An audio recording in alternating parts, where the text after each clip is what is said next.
సిద్దిపేటలో 1000 పడకల ప్రభుత్వ ఆసుపత్రి పూర్తి స్థాయిలో అందుబాటులోకి రాకపోవడంతో పేదలు వైద్యం కోసం ఇబ్బంది పడుతున్నారు.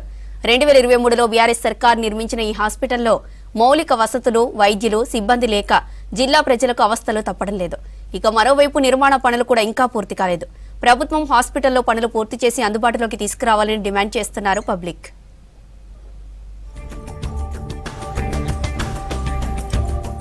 సిద్దిపేట అర్బన్ మండలం అన్సర్పల్లి గ్రామ శివారులో బీఆర్ఎస్ సర్కార్ నిర్మించిన 1000 పడకల ప్రభుత్వ హాస్పిటల్ ఇప్పటికీ ప్రజలకు అందుబాటులోకి రాలేదు.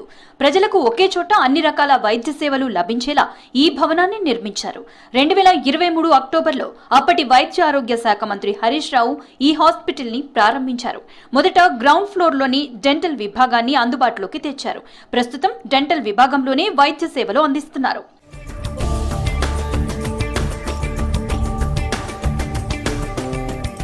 5 అంతస్తుల్లో నిర్మించిన ఈ హాస్పిటల్లో గ్రౌండ్ ఫ్లోర్ లో ఓపీడీ, సాధారణ శస్త్రచికిత్స, ఓపీడీ, ఆర్థోపెడిక్, బ్లడ్ శాంపిల్ సేకరణ, అత్యవసర విభాగం, ఫార్మసీ విభాగాలను ఏర్పాటు చేశారు. మొదటి అంతస్తులో ఓపీడీ, కన్ను, చెవి, ముక్కు, గొంతు, డయాలసిస్ వార్డ్, రెండో అంతస్తులో క్షయ, ఛాతి వ్యాధి వార్డ్, డీవీఎల్ వార్డ్, జనరల్ వార్డులను ఏర్పాటు చేశారు. లక్షల విలువైన పరికరాలను సైతం ఏర్పాటు చేశారు. కానీ పూర్తి స్థాయిలో వైద్య సేవలు అందించడం లేదు. హాస్పిటల్ ని అందుబాటులోకి తీసుకురావడం ప్రభుత్వ పరిధిలోని అంశమని చెప్తున్నారు డాక్టర్లు. ప్రభుత్వం త్వరలోనే అన్ని రకాల వైద్య సేవలు ప్రారంభిస్తామని తెలిపారు. ప్రస్తుతం డెంటల్ విభాగంలో సహాయకులుగా సెక్యూరిటీ, శానిటేషన్ సిబ్బంది మొత్తం 20 మంది విధులు నిర్వహిస్తున్నారు. వీరికి ప్రభుత్వ ఆసుపత్రి ఫండ్ ద్వారా జిల్లా కలెక్టర్ ప్రతి నెల వేతనాలు చెల్లిస్తున్నారు. కానీ బడ్జెట్ లోటుతో వచ్చే నెల నుంచి జీతాలు ఇవ్వలేమని చెప్పినట్లు తెలిసింది. ఈ దుస్థితిని చూస్తుంటే మాకు బాధేస్తుంది. సీఎం గారిని మేము మళ్ళీ జిల్లా మంత్రి గారిని కూడా వేడుకుంటున్నాం.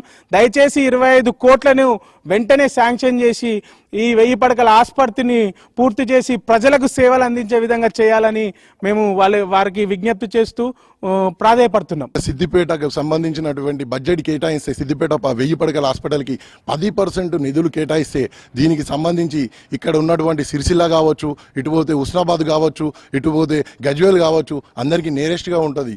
ఇక్కడ అందరికీ సామాన్యులకు అందుబాటులో ఉంటుంది. కొంచెం 10% నిధులు కేటాయిస్తే ఈ 13 నెలల నుంచి మీరు కేటాయించలేకపోవడం వల్ల ఇప్పుడు వచ్చే బడ్జెట్లో కేటాయించి ఈ 1000 పడకల ఆసుపత్రులను అందుబాటులోకి తీసుకొస్తారని మేము కోరుతున్నాం.